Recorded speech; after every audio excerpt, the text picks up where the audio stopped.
pour rétablir la paix, pour être des artisans, pour être ceux qui procurent la paix. Il y a des choses que nous pouvons faire et il y a des choses que nous devons absolument éviter pour être ceux qui procurent la paix.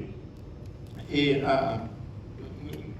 il y a certaines choses que nous allons voir qui sont actives, que nous devons faire, mais regardons d'abord deux choses à éviter.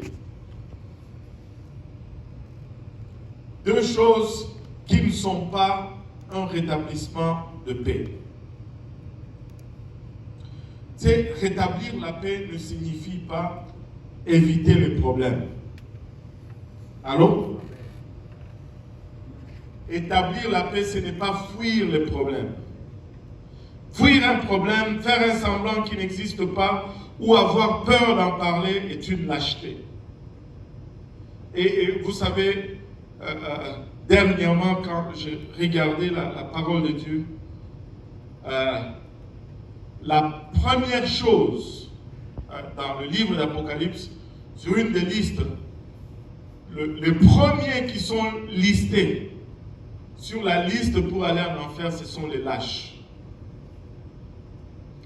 Moi j'aurais pensé qu'ils seraient peut-être au milieu, les menteurs peut-être en avant.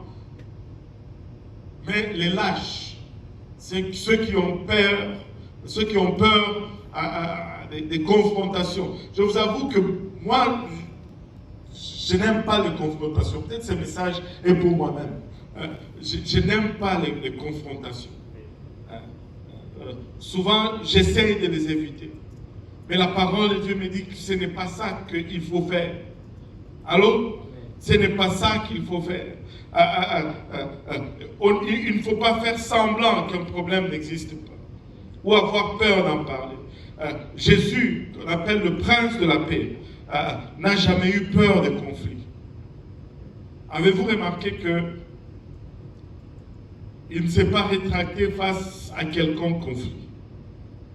Il a toujours répondu avec douceur, mais des fois avec fouet, mais il n'a jamais évité une confrontation et des fois même il les a provoqués.